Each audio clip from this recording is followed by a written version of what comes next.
O presidente Jair Bolsonaro empossou o economista Abraham Weintraub como ministro da Educação. O novo titular da pasta substitui no cargo o professor Ricardo Vélez Rodrigues. No discurso de posse, o novo ministro da Educação disse que o foco da pasta será, abre aspas, principalmente com a população e que é preciso, abre aspas novamente, melhorar o serviço prestado pelo Ministério. Para analisar o impacto da mudança na educação brasileira, nós vamos entrevistar agora o vice-presidente do Sindicato dos Estabelecimentos de Ensino Privado, professor Oswaldo Dalpiaz. Seja bem-vindo, professor. Muito bem, muito obrigado. Boa tarde a todos. Professor, como o sindicato que representa o ensino privado no Rio Grande do Sul tem analisado essas mudanças que estão acontecendo no Ministério da Educação, especialmente a saída de alguns profissionais, alguns recuos quanto a iniciativas que foram divulgadas, enfim, todas essas mudanças e às vezes esses conflitos que a gente tem percebido? Com certa ou talvez com muita apreensão. É claro que com o novo governo Bolsonaro, esperávamos a troca de ministro. Embora particularmente eu considerasse o ministro anterior uma pessoa muito capaz. Sim. Mas a presença do ministro Ricardo Vélez foi de certa maneira uma surpresa. Ele tem credenciais muito boas e muito fortes em relação aos seus estudos, à sua parte pedagógica, didática, mas nós não conhecíamos realmente a parte da gestão, o que é ser ministro da Educação num país que não é o Brasil. Ele mesmo falou dias atrás que se surpreendeu diante de tal complexidade. É claro que as mudanças, principalmente no novo governo, são necessárias. Todo mundo espera mudanças. Só que assim, vamos mudar para quê? O que de fato é preciso mudar? Né? Então, assim, nós percebemos que algumas trocas, não que não fossem necessárias, sim, porém, foram feitas de uma maneira tal que assustou todos os que mexem e todos os que trabalham com a educação. Esperávamos um outro tipo de posicionamento e esperávamos, inclusive, alguns projetos que mostrassem a razão pela qual ele foi escolhido para ser ministro. E que durante esses 100 dias não demonstrou. Pelo contrário, deixou as escolas, deixou os sindicatos, deixou toda a área educativa muito apreensiva, né? De tal maneira que se perguntava, e amanhã qual vai ser a mudança? Quem é que vão destituir? Quem é que vão colocar no lugar? Então foi uma apreensão muito grande. Não que não se queira mudanças, sim, mas é evidente, um novo governo vai querer mostrar trabalho. Mas há coisas que não podem mudar, porque elas são históricas. Sim. Vamos supor, aqui no Brasil nós temos a tal da Prova Brasil. Né? Em termos internacionais, nós temos uma outra prova que se chama PISA, que avalia jovens alunos de 15 anos. Nós temos uma história de avaliação. Não dá para, de domingo para segunda-feira, dizer assim, não, isso não vai acontecer mais. Ao invés de melhorar esse processo, corrigir o que estiver errado, tudo bem. Mas simplesmente não existe mais. Sim. Então isso cria uma certa apreensão. Né? E eu estou falando aqui desse processo de avaliação, mas se poderia falar sobre outros processos que estão em andamento.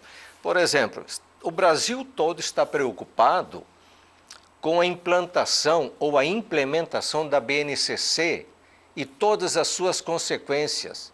E as consequências que as escolas terão que enfrentar, suportar, superar pelas novidades que essa BNCC trouxe, pelos novos focos que ela trouxe. Né?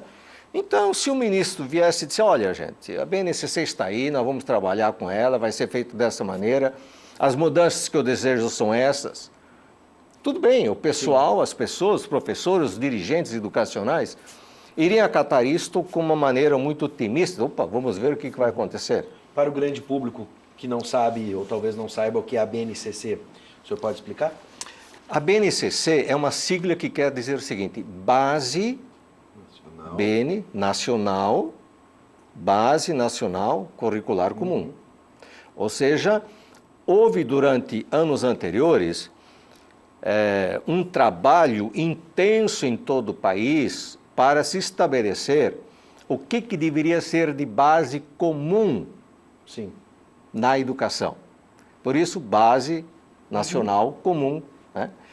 E foi aprovada no final do ano passado, ela está em andamento neste ano, Sim. e é um movimento muito intenso. Para você levar a efeito esta BNCC, é preciso mudar alguns critérios, porque nós já tivemos algumas reformas educacionais que terminaram na gaveta. Sim. Né? Professor, agora, teoricamente virada a página, Sim. né, com o novo ministro, no discurso de posse, o novo ministro, abre aspas, diz o seguinte: o que trago diferente dos ministros anteriores, não sou filiado a partido político, sou um técnico, professor universitário de uma universidade de renome. Tenho capacidade de gestão para entregar o resultado. Quem critica essa nomeação de Weintraub, diz que ele tem pouca familiaridade com o tema educação. Muitos falam que ele está muito mais associado à questão da gestão mesmo, como um gestor, do que propriamente um educador. Ou seja, mesmo sendo professor, não vem da área de estudo e de conhecimento do saber educação. Como é que o senhor avalia essa questão? É necessário, a gente precisa ter no MEC alguém que venha da educação, da base com pedagogia, entre outros estudiosos relacionados a esse campo, ou o gestor bem assessorado pode conduzir o Ministério com eficiência? Bom, aqui a resposta é bastante complexa, ela vai exigir algumas considerações. Sim. Todo o foco que eu tiver agora, ele vai ensejar outras interpretações. Eu quero dizer que não há necessidade de se ter familiaridade sobre um determinado setor para você trabalhar nesse setor. Vamos dar um exemplo. O novo governador do Rio Grande do Sul, ele não entende de todos os setores do governo dele. Sim. Ele não é um economista, ele não é um agricultor, ele não é um industrial, ele não é um professor, entende? Ele tem necessidade de ser um gestor e um líder dentro desse processo. Agora, o que o futuro, o presente agora, Claro. o presente o ministro vai fazer? Bom, depende da cabeça dele. Sim. Nós tivemos, como diretoria do sindicato, fizemos uma visita a um novo secretário de Educação aqui do Estado. E o secretário foi claro, muito honesto, e disse assim: eu não entendo tudo do processo pedagógico, daquilo que deve acontecer.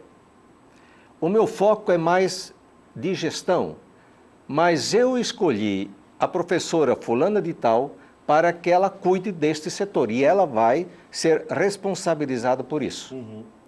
Então isso mostra uma faceta de um gestor que, embora não entenda, se faça assessorar por pessoas que entendem. Perfeito. Então o importante é que o novo ministro, que é um economista de formação, parece-me, Sim. ele não necessita, talvez, conhecer todas as linhas pedagógicas que existem, todos os processos pedagógicos. Talvez não necessite saber qual é o melhor processo de alfabetização que existe, mas se ele buscar pessoas que entendam e lhe dê autonomia e possibilidade para trabalhar, eu acho que isso fará dele um grande ministro.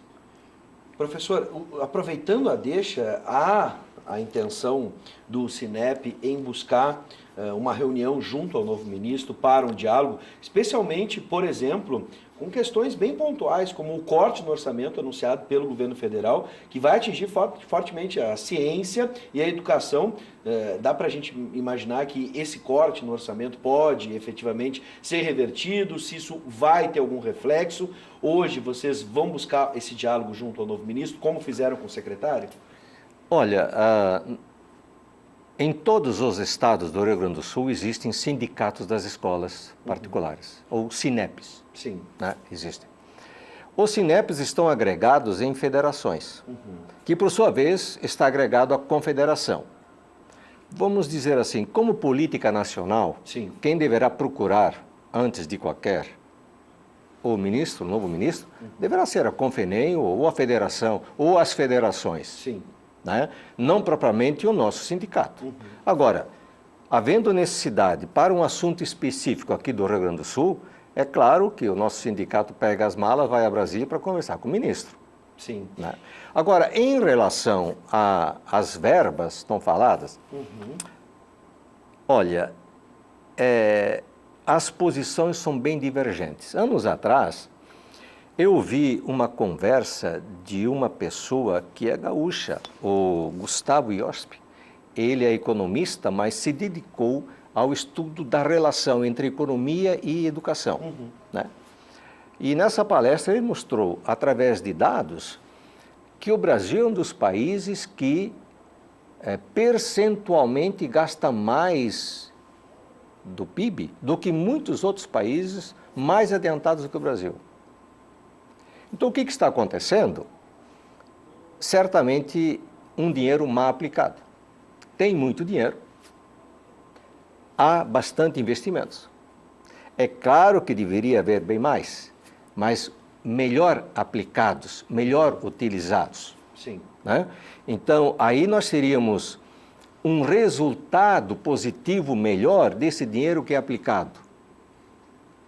Porque também li, tempos atrás, um artigo de uma professora que me chamou muito a atenção, desde o título, A Síndrome das Salas Vazias. E relatava no artigo uma pesquisa que ela fez sobre a presença dos alunos em salas de aula nas universidades federais. É de assombrar a desistência dos alunos em muitos cursos. Turmas que começam com 30, 35, 36, lá no quinto, sexto semestre já estão 7, 8 alunos. Então, isso é um dinheiro, né? Sim. Muito sério. O próprio secretário, numa entrevista, numa das rádios aqui de Porto Alegre, secretário de Educação daqui, trouxe 2 dados que dentro da gestão são muito preocupantes. Eles não podem ser analisados separadamente, eles têm que ser analisados dentro de um conjunto. Mas ele disse, na entrevista, que no Rio Grande do Sul existem 7.500 turmas de alunos com menos de 10 alunos em sala de aula. E que existe mais de 5.500 turmas com menos de 15 alunos em sala de aula. Então, se você somar isto, são 12.000 turmas com menos de 15 alunos em sala de aula. E o que explicaria isso na sua concepção? Bom, Eu acredito que são diversos fatores. Não. Econômicos, enfim. Claro, não se pode analisar isto separadamente. Mas esse é um dado. É um dado. Sem dúvida. Né? Em termos de gestão, isso é muito sério. Sem dúvida. Em gestão pedagógica, em gestão de resultados, vamos dizer, em gestão financeira. Sim. Né? Claro. Então, precisa se dar um jeito nisto. Né? Não que uma turma de 15 alunos não possa existir. Às vezes, deverá existir. Sim. Mas tantas assim, mostra que há um descompasso de gestão aí. Bom, esse descompasso a gente vai começar a monitorar a partir de agora, nesse novo momento do Ministério da Educação, a partir do novo ministro, da nomeação do novo ministro. Eu quero agradecer a presença do professor Oswaldo Dalpiaz, que é vice-presidente do SINEP.